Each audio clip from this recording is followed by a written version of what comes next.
So the other day I was downstairs and I was doing the treadmill, and when I got done, I came up and I looked at my phone and there was a missed call. And so the person left a message, and so I listened to the message, and it was actually Melanie. And she was calling to tell me that she had left the cell phone at the house. Well, I saw her cell phone sitting there. It was plugged in right next to where I was sitting. And so I thought to myself, oh, okay, well, she needs to know that I got this message. And so I picked up my phone and I texted her, I got your message. Now, let that sink in for just a minute. You know what happened, right?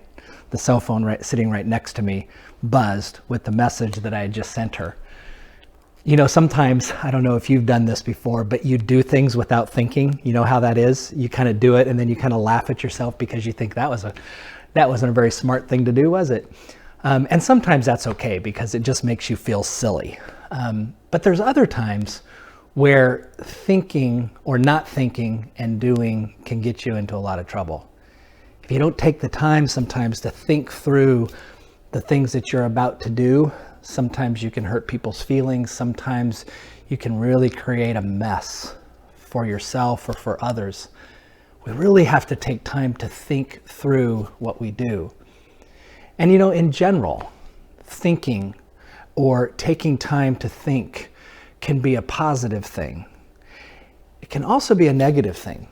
It can be a negative thing when those things we think about, those things that dwell in our minds, move us to a place of uncomfort or struggle. So I've been thinking about this lately. I've been thinking about what it is we think about and how we think about things and what it does to our emotions and our feelings, and how sometimes we don't think enough and sometimes we overthink things.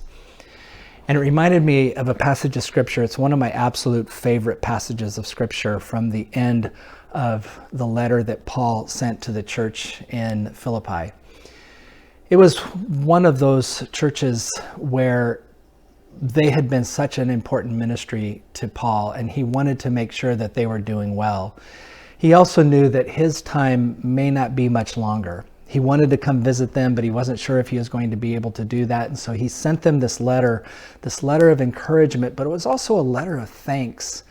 And at the very end of this letter, there's a couple things he does. First, he shares that there's these two people within the church who aren't getting along, and he tells them to please get along.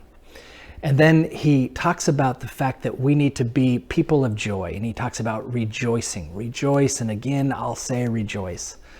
But then he writes these words. This is from Philippians chapter 4, beginning at verse 8. Right at the end of his letter to that church. He says, finally, beloved, whatever is true, whatever is honorable, whatever is just, whatever is pure, whatever is pleasing, whatever is commendable, if there is anything excellent, if there is anything worthy of praise, think about those things. Keep on doing the things that you have learned from me and received and heard from me and have seen in me, and the peace of God will be with you. I just love that idea. Whatever is beloved, true, honorable, just, pure, pleasing, commendable, if there's anything excellent, if there's anything worthy of praise, think about those things. Think about those things.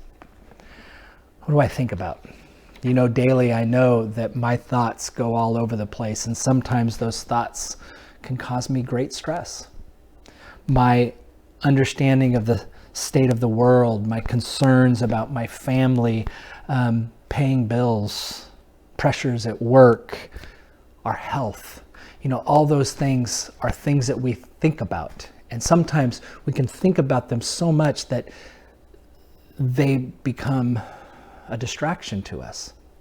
And sure, those things are good to think about. Those things are things that we need to think about, but they can't distract us from the place of understanding God's presence with us. And I think that's part of what Paul was trying to tell this church. They knew that he was in prison. They knew that he was struggling. They knew that they needed to find ways to support them. And so at the very end, he tries to tell them, rather than thinking about all those awful, terrible things, those things that will distract you, think about these things. those things that are true, pure, honorable. You know, what we think about matters. And when we find ourselves in the midst of confusion and stress and maybe even anger, maybe what we need to do is step back and try to think of those positive things, those joy-filled things, those things that allow us to celebrate life. Because what we think about does make a difference. Thanks.